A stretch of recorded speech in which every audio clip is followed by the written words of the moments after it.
Ja, hallo, hier ist Anna Bromley am Mikrofon. Ihr hört für die nächste Stunde Lautstrom-Projekt. Wir laden ausgewählte Künstlerinnen, Komponisten und Geisteswissenschaftlerinnen ein, hier ins Radiostudio, deren Arbeiten auditive Phänomene in transdisziplinären Verfahrensweisen untersuchen. Und die Studiogäste erarbeiten gemeinsam mit mir ein einstündiges Feature, das ihre aktuellen Projekte und Recherchehintergründe mit Hilfe von Audiobeispielen vorstellt. Heute im Studio habe ich Derrick Marquardt. Hi, Jean. Hello. I'd like to thank you for inviting me. Yes.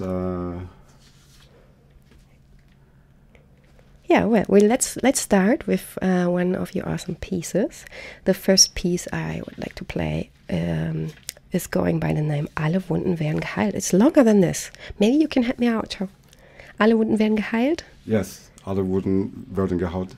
That's all. That's yes. Very short of the title, because most of your titles are really, really long, so I will always ask you if I'm correct with the titles. Okay. I'm playing the track now. Enjoy listening.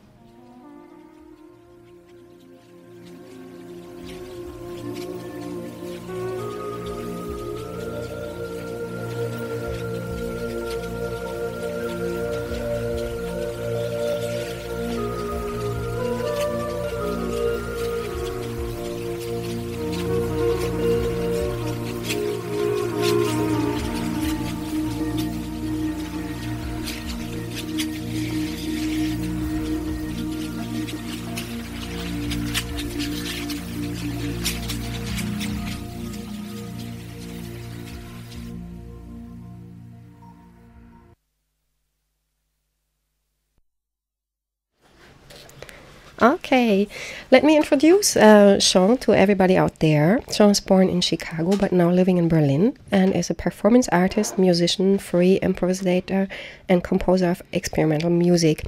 The compositions from Derrick Marquardt are performed and recorded live using the accidental guitar method. We will come back to that later. He's the founder and curator of Friends of Sagittarius Records and is also producing music with some other labels. Maybe you can help me out, John. Which other labels? There was Avocado Records.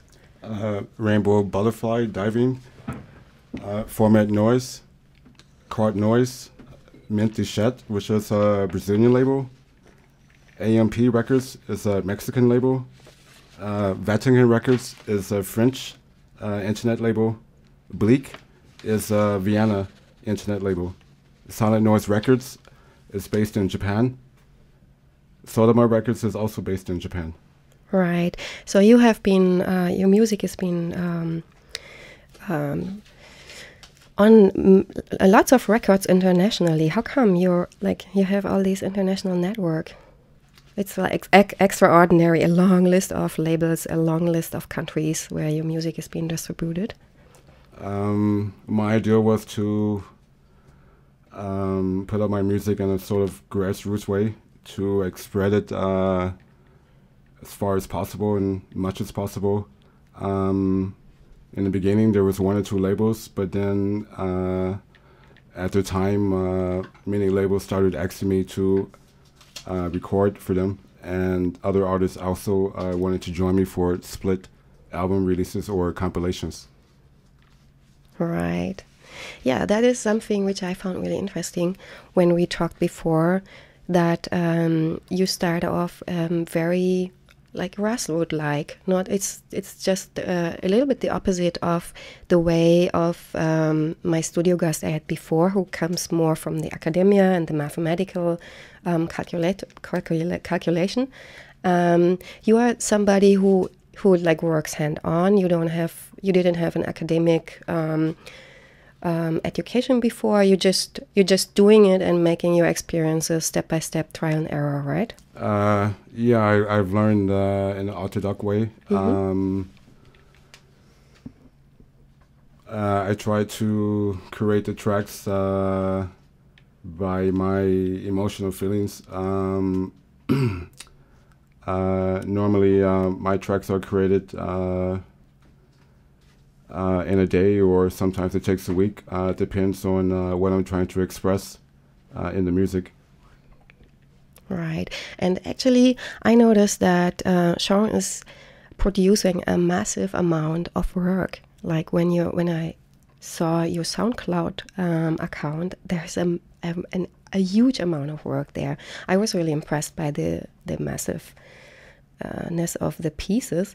And I play another sound example. It's called Anna Meet Me at Reboot Bridge in 7 days, which was like a little surprise I found when I looked at your account. I was like, oh, that's very situational. I really like that.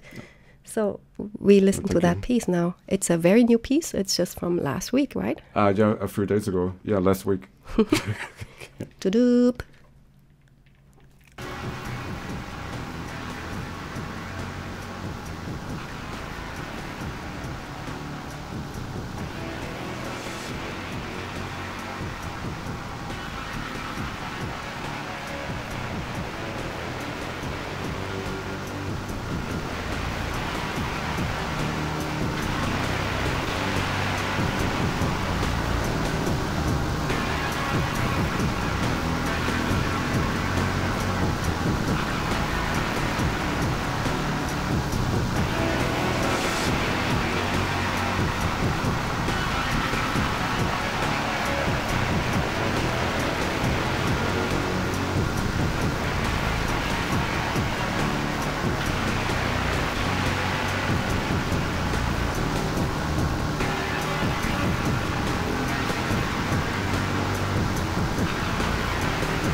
So that was just a sample. You can listen to the whole track on Sean's SoundCloud account. And yeah, so we're all wondering, Sean, what is accidental guitar? I know it's a time and situation specific experimental concept that includes three main aspects, which is the creation of sound and sound worlds by combining the guitar with distortion effects, a time of routing or mapping technique, where the musician does not lose himself, but instead works in a deliberate manner with the tools available to him. Improvisation is important, or it's an improvisational method, and you chose that approach to systematically reject predetermined choreographies and all forms of rehearsal or planning, also when making recordings in your studio. And it has to do with awareness, right? Maybe you can tell us a little more about that.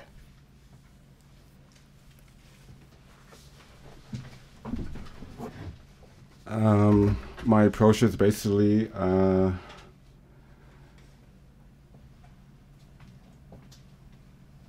I would say that I took out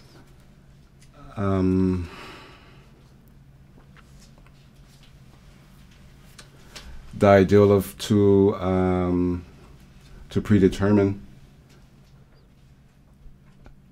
forms of music and rehearsal and planning to create a kind of organic possibilities. Mm-hmm. And am I on? Yeah, I'm on.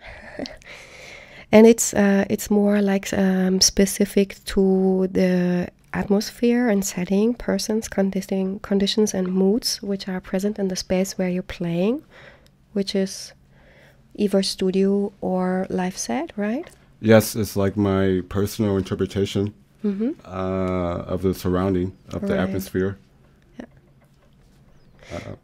Yeah, and what I find interesting that you combine this technique together with field recordings, compositions, and also use documentary material. Let us listen to another example and then maybe talk about it.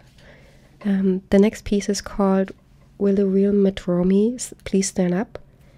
Finally getting through on Big Bird.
this job register. When I got on the machine, and when he was asked what he'd actually do to cut the deficit and reduce spending, he said he would eliminate funding for public television.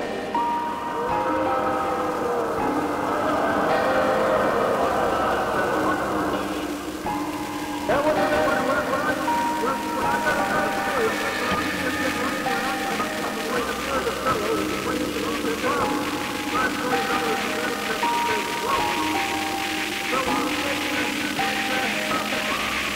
But it's talking about that, now last night, coming out of the job, they were down the path of RSC, ever, no matter how much money. You know that it was a little lower, both up to $4 million for the weather.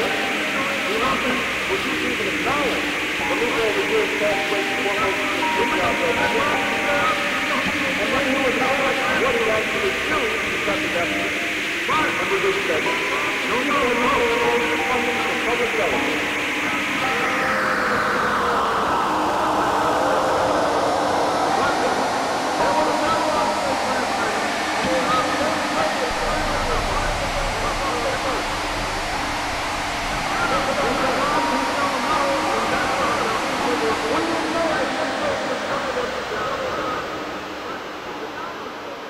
So unfortunately we have to fade out a little bit here so we can I can deliver all my questions to Jean.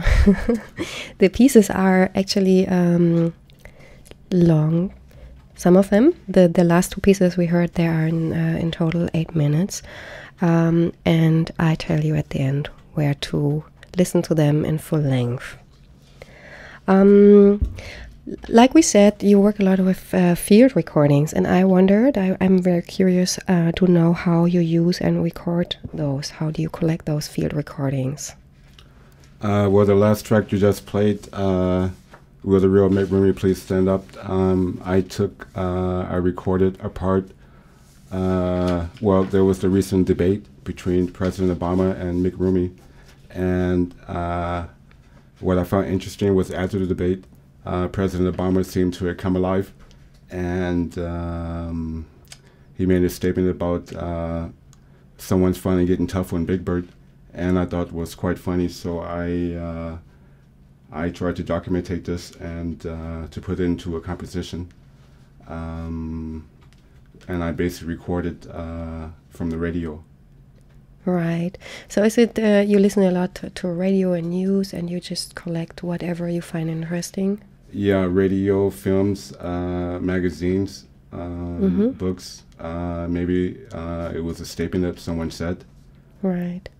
And then I'm often inspired by these statements. Mm-hmm. And I noticed that you a lot of the time you mingle the historic or documentary material with industrial references of sorts. Like you put repetitional elements in that, as some of it sound like the like trains or like machines, like big factory halls. Yes, I use repetition as a kind of conscious mantra.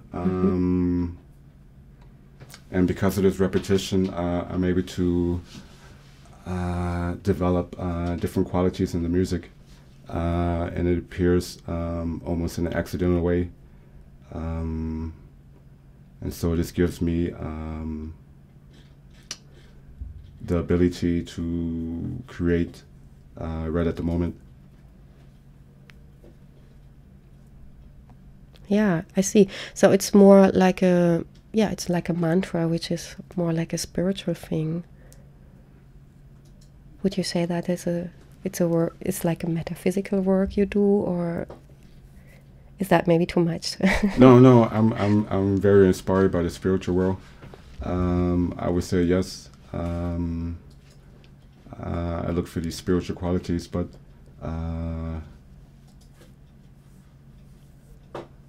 I'm also inspired by the everyday world. Right. Let's listen to some more. I have prepared, the next piece is called Capricorn Eclipse, and this is part of... I created this composition. I was artist in resident in Tyrol, and I made field recordings of the environment there, and it was my personal interpretation of my time there. And there was a story that I was looking for Capricorns all the time, and I had binoculars where I could see into the mountains, and every day I looked for a Capricorn, and it never appeared. And my guest told me that unfortunately that they had been mostly all killed, and so I was pretty touched by this, and so I felt like still I had the feeling of the Capricorn in spirit. All right, let's listen to it and then get more to know about those.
Okay, that was the Capricorn Eclipse by Derrick Marquardt, who's my studio guest today.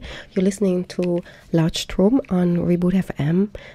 I am Mhz Berlin on the microphone, and like I said, my studio guest is the musician, composer, and music producer Derrick Marquardt from Berlin, from Chicago, but living in Berlin for quite a number of years. Many years. And what did I want to ask? I would like to talk on repetition a little more. You said that it's you use repetition as a mantra. You not only compose musical pieces, but only use short film clips to go with them when you present them. Yes, there were film clips that I created myself because I couldn't find anyone else to do it for me. So I went to the trouble of doing it myself. Yeah, we talked earlier about that when we prepared the broadcast, that you come actually from, you have a punk background, just like me. Okay. And I really like that, have this approach of you just do it yourself. If nobody's gonna do it for you, you gotta do it for yourself. Yes. And that's right, exactly the way I do my radio show. I never learned to do radio, of course. Just start at some point and then carry on. But in the film clips, I noticed that you also use repetition a lot. you know, like you have this little figures, these little scenes which repeat and repeat and repeat, and it creates an ambient, almost rhythmless structure. It's like, it always reminded me like woods, like the soundscape of woods, and like as if the found footage you use, and maybe also the little, it's not all found footage, some things you recorded yourself. It's it creates this texture as if there was nature, like an opaque nature, a little bit like a wood or a jungle, which you try to tackle. Oh, that's a beautiful metaphor. I'm really a fan of trees, the forest, ocean, but my element is really with wood, with trees. Mm-hmm. I'm very fascinated by it, and often I just watch the movement of trees and how it blows in the wind, and I guess I try to capture this a little bit in my music. Right. And then you should also use like a lot of narration and fictive persons, which I liked. And I would like to play a little example, which is called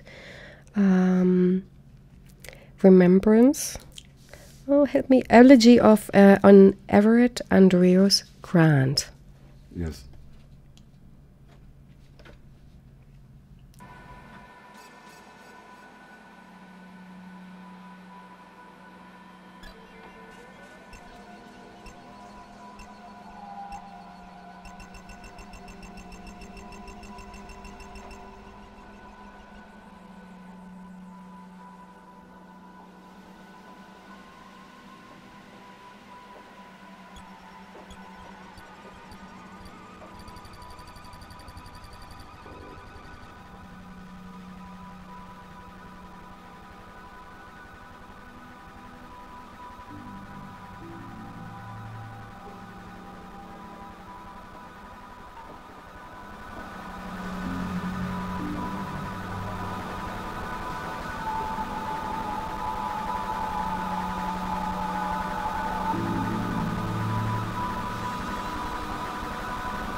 Okay.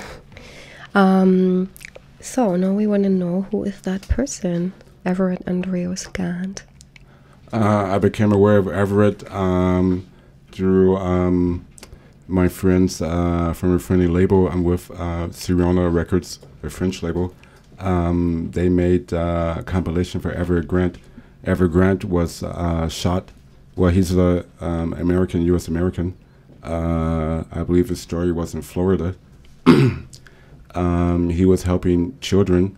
There was someone who was shouting at children, and he went to the man to speak with him, and he was shot when at the door of this person. The person shot him at the door, and weeks later he died.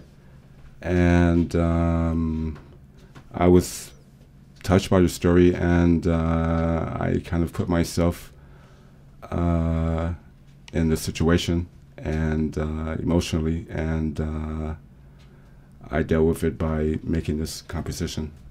Right. Right. And some of your titles also refer to like fictive persons or fairy tales. What do you think about fictionalization in music? Or maybe fictionalization in titles. I noticed that the titles are very important. You have these long, very poetic titles. And they tell a little story of themselves somehow. You wonder, who's that person? You try to Google and so on. And sometimes I notice that maybe it's not a real person, it's just a person who's more a metaphor of a person, or a metaphor of an idea, or maybe a dream person, or something like that. Could you say that? Yes, it's like a mixture of stories.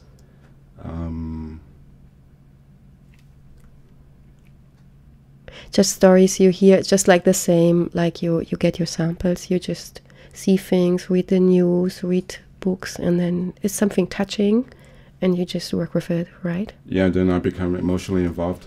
And it's a way of me to sort of cleanse myself from these emotions that I'm going through. Right. I was really, when I listened to your pieces longer, I had the idea that the symphonic character in some of your titles seem to refer to the Romanticism of the 19th century. Like one of your albums is called Gesang der Geister, and there's also like a Gesang der Geister by Franz Schubert and Johann Wolfgang von Goethe, Gesang der Geister über dem Wasser oder so ähnlich heißt das. And also your album Kindred Spirits, where there is a painting by Asher Brown Durant, who was part of the Hudson River School, which is an American tradition of Romanticism. And I wonder if your pieces seem to reflect on like a sonic urban nature, like sound as nature, and also like human-made sound as a nature, becomes something outside, which is like opaque, and you just want to, I don't know, understand it and get in contact with that.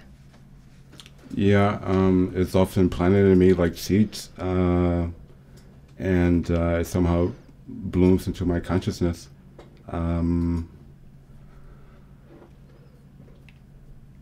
I find that it's, a lot of the time I had the idea that your pieces are very poetic at the one time, but on the other hand side, they are also a little bit uncanny. Like there is something, I don't know, bigger than us. It's bigger than, I don't know, something which can maybe get a hold of you, can control you. It's uncontrollable by us. So there's this uncanniness. Do you think that too, or is it more something else? It's possible. Maybe it's even bigger than me.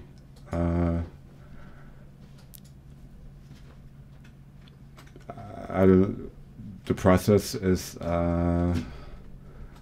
often brings me to extremes.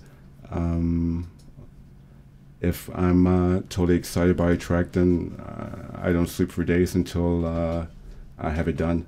It's like the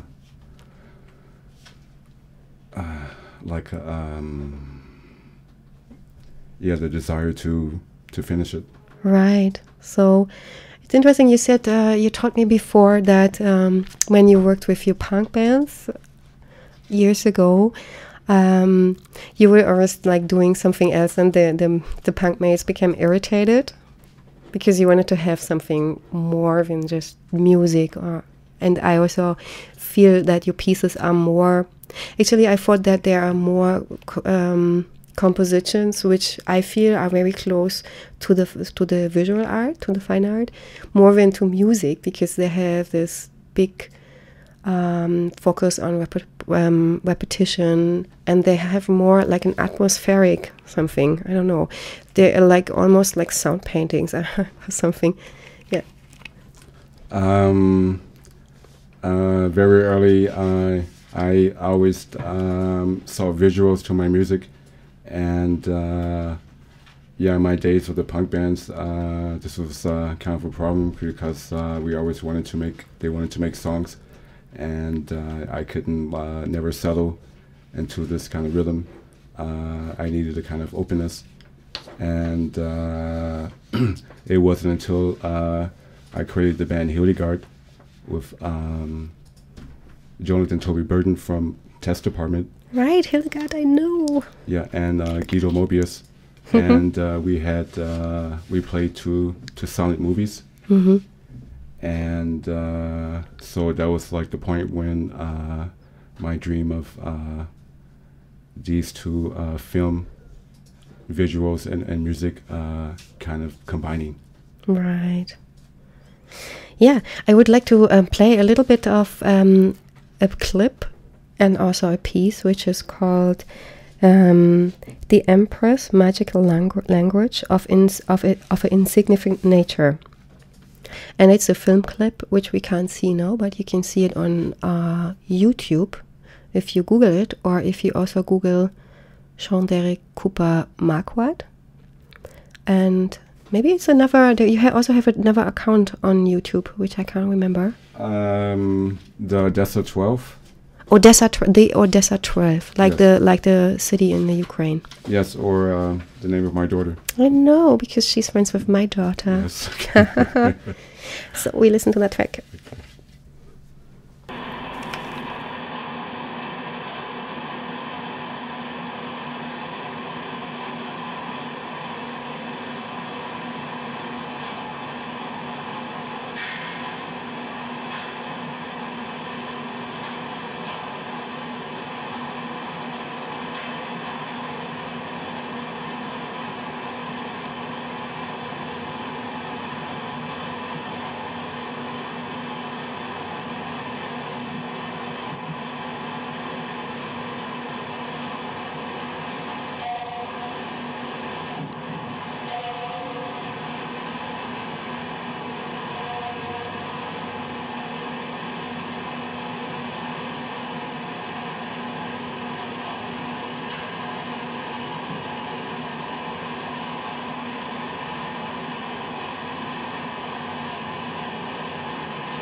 Okay, our time is almost over, unfortunately.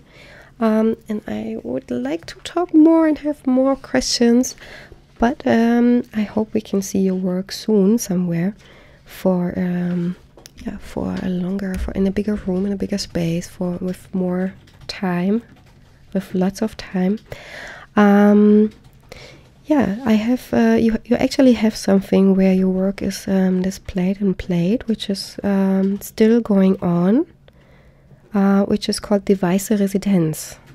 Richtig? Yes. It's in Gropiusstadt, Gemeinschaftshaus Gropiusstadt, and it's going on till the December 21st. Yes. Yes. And the online address is qm-gropiusstadt.de. And there you can see how to get there. It's a photo exhibition with your sound piece. Yes, I created the track Traum from Gluck from field recordings that was recorded at Gropiusstadt. And my idea was I came to the title because I thought of the many people who have lived in Gropiusstadt,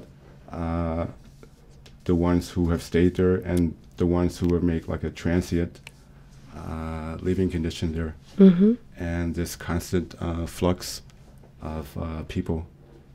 And so I thought about what was the ideal of Gluck, what was the ideal of luck. And I came to the conclusion that the ideal of luck is very individual, that my luckiness could be something completely different from someone else's luckiness. Mm-hmm. And so it's the ideal of this search and to try to find. Right. Yeah, let me briefly say where people can listen to your tracks. There's a SoundCloud account which is called Berlin Dolls, just like New York Dolls. Berlin Dolls, easy to remember, at least if you're into punk music. And then also there is this YouTube account which is the Odessa 12, all in one word, the Odessa 12. And then also you can find things on Vimeo if you just Google Derrick Cooper Marquardt. And you also have this label Avocado Crowd Noise, where one can listen to pieces of you and find news. And you also have a blog. Well, Avocado is not my label. I'm signed there as an artist. Mm-hmm. And it's based in Leipzig. Oh, yeah, I remember. It's a different guy who runs it. Yes. My label is called Friends of Sagittarius Records. Ah, yeah. And that's it. Did I forget something? I'll be performing the 29th of October in the club is called Multi-Laden. I believe it's in Kreuzberg. Multi-Layer Laden. Oh, okay. It's called Multi-Layer Laden. Oh, Multi-Layer, okay. And it's just on Cottbusser Tor somewhere. Yes. Can't remember the exact address. Pete, help us. Multi-Layer Laden, you know where it is? I was told it was near West Germany. Right, it's somewhere near West Germany. You guys can Google it, and then then you will find it. I say goodbye to everybody out there, and we listened to the last track of Derrick Cooper Marquardt. He was my studio guest today. Thank you for coming. Thank you, Anna. Thank you, Pitt. Thank you, Rebootfm, for inviting me. Yeah, and thank Pitt, and thank also Thilo for doing a magnificent job on the techniques for me. Yeah, thank you, Thilo. And here is Traum from Glück. Bye.